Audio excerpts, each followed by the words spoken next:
pessoal, beleza? No vídeo de hoje então nós vamos apresentar um problema que foi proposto a um estudante de engenharia aeroespacial. Problema bastante simples. Um balão de 2 metros de diâmetro preenchido com hélio com massa total de 3 kg, incluindo gás e estrutura. No fluido de ar a 101.300 pascal, 20 graus centígrados. Calcule a aceleração. Problema bastante simples que pode ser resolvido através desta pequena equação.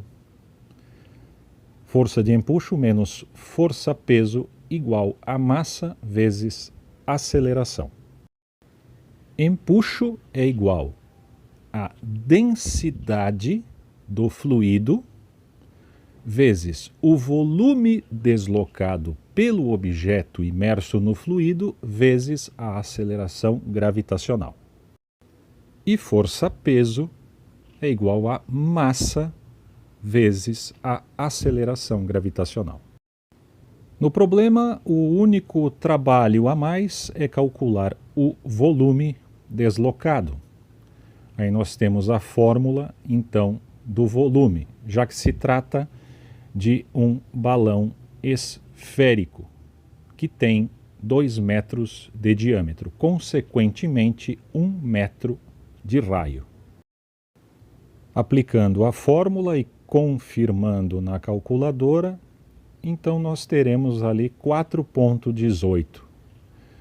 Vamos utilizar aí, quando possível, 2 casas após a vírgula, somente por uma questão de simplificação.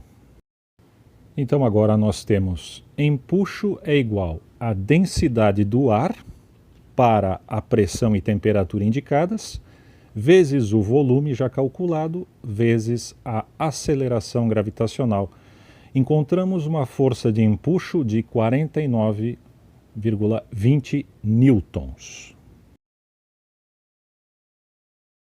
Agora, calculando a força-peso, conforme o enunciado, a massa total era de 3 kg vezes a aceleração gravitacional, o que nos dá uma força-peso de 29,43 newtons.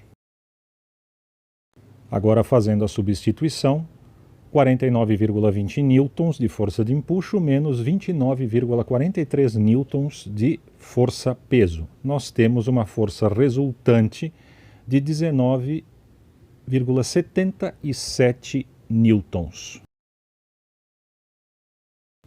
E dando sequência para a finalização do cálculo, então a aceleração é igual a 19,77 newtons divididos por 3 kg de massa, o que nos dá um resultado de aceleração de 6,59 metros por segundo ao quadrado.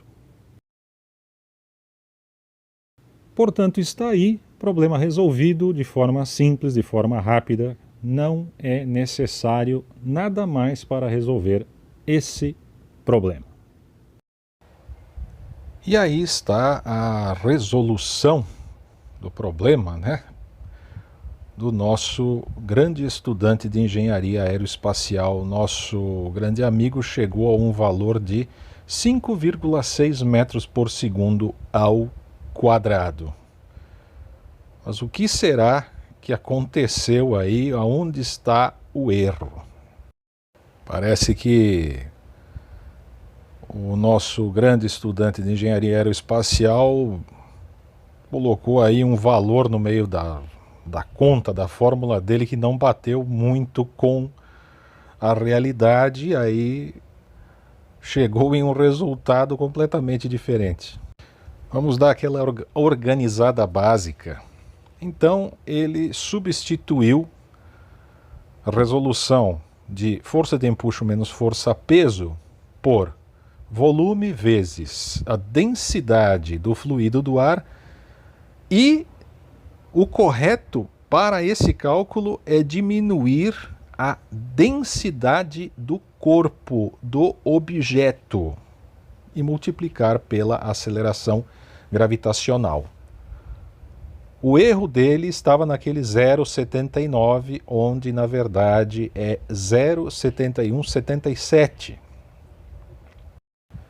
que nada mais é do que a massa total do corpo dividido pelo volume. Ok? Então, ele já saiu errando. Avisado do erro, então ele apresenta ainda um outro cálculo, onde ele chega em um valor de 4,13 metros por segundo ao quadrado, mas daí diminui da aceleração e aí diz que houve um refinamento, que não era mais então o valor que ele tinha obtido anteriormente, agora era 5,68 metros por segundo ao quadrado. Não dá para acreditar, né, na complicação que esse povo faz. Depois eu acredito que ele tenha se dado conta que ele não pode, né, pegar uma aceleração, diminuir da aceleração gravitacional, e aí ele firmou o pé então na aceleração de 4,13 metros por segundo ao quadrado, um valor próximo disso. E aí vamos desembaralhar e ver aonde que está o erro. Ele já foi avisado do erro várias vezes. Bom, primeiro vamos organizar e mostrar aqui aonde está o erro nessa fórmula onde você usa a densidade do fluido e você está então descontando a densidade do hélio.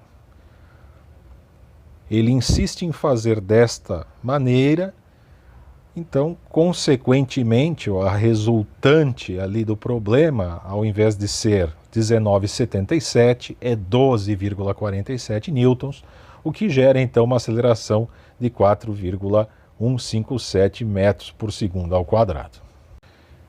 Nessa conta, vocês podem ver ali que o resultado do empuxo em azul é 41,9 newtons, é inferior ao empuxo total. Por quê? Esse é um empuxo resultante. Já está descontada a força-peso da massa do gás. Portanto, ali em 3 vezes 9,81 não pode ser 3 quilos, porque 3 quilos é a massa total. Você tem que descontar a massa do gás para fazer essa conta. Vamos tratar então como o empuxo resultante é o empuxo total menos a força-peso do gás. E, consequentemente, a força-peso é uma força-peso resultante também, porque é igual à massa total menos a massa do gás que já foi descontada. Esse é o problema. A primeira parte do cálculo está correta. Veja, 49,20 newtons menos a força-peso gerada pela massa do gás vezes a aceleração gravitacional, onde nós chegamos em 41,9 newtons. E aqui é onde está todo o erro do cálculo. Veja, a força-peso resultante é a massa total, que era de 3 kg, menos a massa do gás. O que, então, está gerando uma força-peso de 22,13 newtons. Agora a gente vai comparar lá como é que fica o resultado final. Vamos fazer a substituição, então, nesse problema. Substituindo pela massa correta no P e os 22,13 newtons, nós obtemos exatamente os 19,77 newtons e a aceleração de 6,59 metros por segundo ao quadrado. Então, para que complicar, não é? O problema já estava dando a massa total. Não precisa ficar fazendo manobras. Pode usar e use o mais simples, resolva, vai dar na mesma. Agora vamos somente para uma explicação adicional. Vocês vão notar que no cálculo foi usada uma densidade para o hélio de 0,178 kg/m³. Na realidade, essa densidade deveria ser um pouquinho menor por causa da pressão e temperatura do enunciado do problema. Mas como o problema já dava a massa total, não tinha por que ficar se estressando com a densidade do gás. Se fosse para fazer o ajuste e tal, e fazer o cálculo como foi feito ali no último exemplo, então nós usaríamos os valores aí da tela, consequentemente a diferença ali da massa, da estrutura, né, descontando a massa do gás também seria diferente. No final, o resultado seria o mesmo. Novamente, o problema já dava a massa total, então complicações é só por conta dos gênios. Valeu, pessoal, grande abraço, até mais.